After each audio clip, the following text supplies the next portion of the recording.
You want more Mothership? Well, let's take a look at Hull Breach Volume 1, an anthology for Mothership. Let's dive in.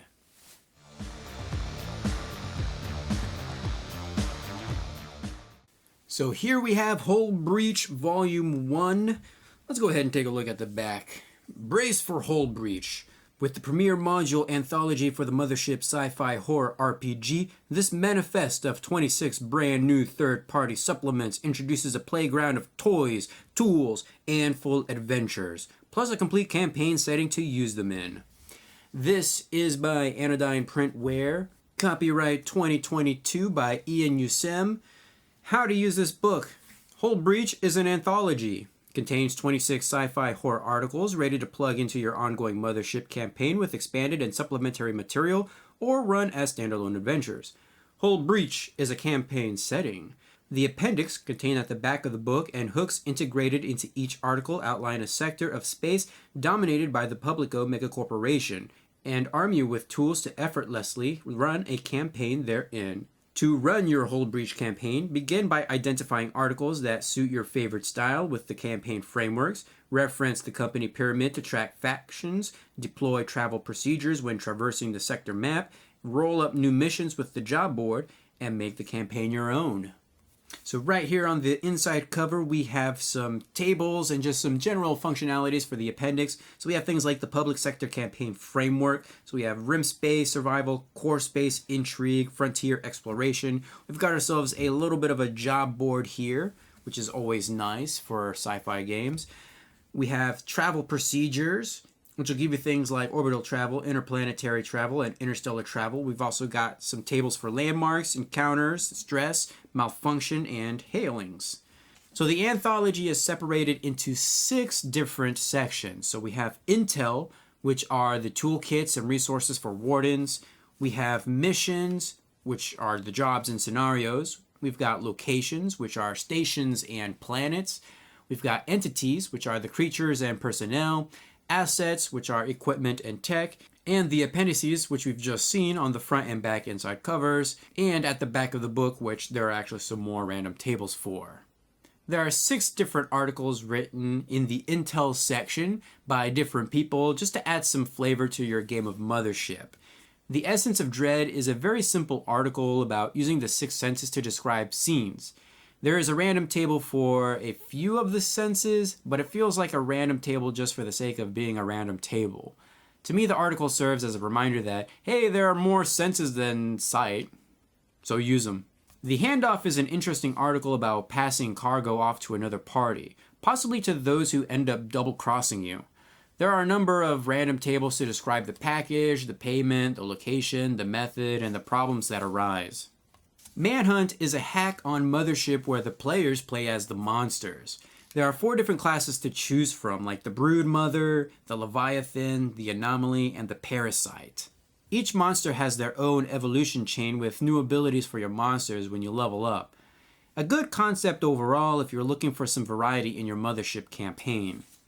The Osprey's Quarry is about adding pirates to your campaign, although these pirates are after the universe's most valuable resource. Water. A Pound of Mysteries is a guide to designing and running investigations in Mothership. It's a great article that really splays out the different aspects of a mystery with plenty of random tables to roll on if you're running low on ideas. Wardenless is exactly what it sounds like. This is another Mothership hack with the aim to make the game wardenless. It is very limited though, as players are only able to explore derelict spacecrafts, and it uses a standard deck of cards for the layout and encounters. It could be an interesting diversion if you're really desperate for Mothership and don't have a warden to run things. Here we have 6 different missions to use. These could be standalone missions, or of course, these could just be adventures in your campaign. Bones and Videotape task the PCs with searching and rescuing a crew sent from the University of Idalia Minor and their equipment. The camera is special because it's able to detect the invisible growth that's all over the place. There's also a portal system, and the PCs will need to figure out the correct combination to get around and use it effectively.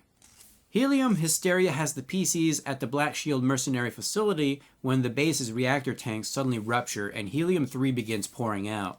Helium psychosis causes widespread paranoia and mayhem as soldiers turn on one another in panic.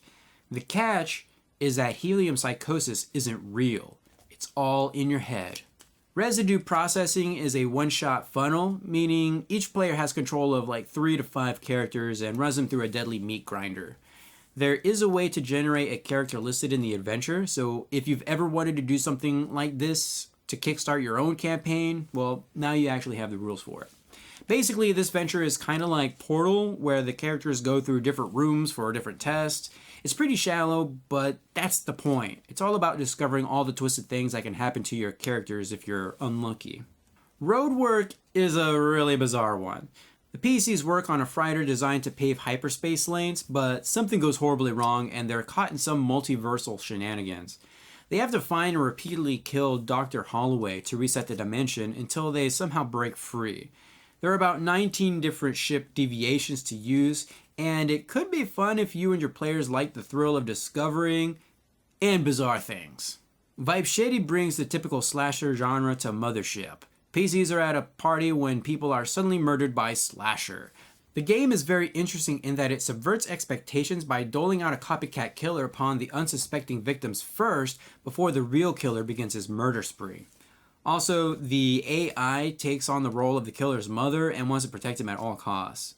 1000 Jumps Too Far has the PCs awaken on a colony ship, but things did not go as planned on the journey. They are nowhere near their destination, and not only that, much of the crew has already awakened and separated into 3 factions, all vying for control and resources. Oh, and the colony ship is on a collision course with a planet. There are 6 different articles under the locations section, all with different planets or stations that your players can go and visit. Escape Clause gives wardens a place to take PCs who have broken the law, complete with its own legal justice system, which is totally bizarre and one-sided. This could be a really cool intro for a campaign where the PCs have a debt to pay and are forced to go on some crazy adventures. Interstellar megamarts are facilities that appear all across settled space, although not much is really known about them. Each megamart can be different, and there are tons of locations and details that you can roll for to further flesh them out. It kind of makes me wonder why some corporations fear them. Procession of the Enlightened Chorus gives the PCs access to a generational research ship that was knocked off course by an asteroid. Automated repair systems transform the ship into an endless sprawling megastructure, drifting aimlessly between the stars. It is also host to fanatical devotees, shipwrecked refugees, and cosmic detritus. Siesta 3 Autonomous Zone gives this part of the galaxy a location for ne'er-do-wells to hide out, but the station is owned by a mega corporation, and it's only a matter of time before word gets out that their station is being used in such a way, and when it does, the higher-ups are bound to activate the virus bomb they have stored there. Luckily, news has to go up the bureaucratic chain, and as we all know, is a very slow process. Terrifying Terraforms is a series of random tables to help flesh out planets. Nothing really interesting other than that. Wonderland is an S-class station that can be used as a hub for PCs, but everyone here is infatuated with a viral video game. PCs can interact with the game, but will become addicted to it and will need to deal with the ramifications if they go too long without playing. The PCs can even be hired by some company to recover the game in the station's depths, but they should do it before everyone reaches infection level 3 and turns hostile. There are 5 articles listed under the Entities chapter. Bad Company is a list of NPCs that you can just plug in wherever you need them. Corporocrat Dogs is about creating a bureaucratic lapdog with big ambitions, and even has some one-shot missions listed around here. Hellkites are an alien species that are very much like xenomorphs in a lot of ways, with the different stages of life that they can go through. There's even a Hellkite queen. Parasite Portfolio is about different alien parasites that you can plug into your games. It's not as cool as the Hellkites, but if you need something minor to plug into your game, then here you go. Xayram is like Nemesis from Resident Evil. It's to be a super monster designed to hound the PCs across a campaign. He's so tough that it's better to just run away than waste resources or death. There are 3 articles under the assets, and here is where we're going to find the collection of unique items that you can plug into your game. By far the most unique item is Beamed, which is pretty much like the portal gun from Portal, only larger, and it even comes with its own random side effects table. Boombox adds a variety of explosions to the game, which can be way more useful than they have any right to be. Just don't blow a hole in the ship. If you're looking for more Mothership, then this is an excellent resource to have. If you're new to Mothership and you're looking for a setting, this will also do. The articles in the intel are kinda hit and miss for me. My favorites are the missions. They are really interesting and they can also serve as one-shots if you really want them to. Or you can expand some of them into like a medium-sized campaign or full-length adventure. They are definitely well worth the price on their own. The same goes for most of the locations, although Terrifying Terraformers just doesn't really quite do it for me. It just seems a little bit too basic for what it offers. The entities also seem very basic, but they do have their uses. Xayrem is the most unique out of the bunch, though it heavily borrows from Resident Evil Nemesis. But then again, the adventure vibe Shetty borrows from slasher movies like Friday the 13th and Halloween, so there really isn't anything wrong with that.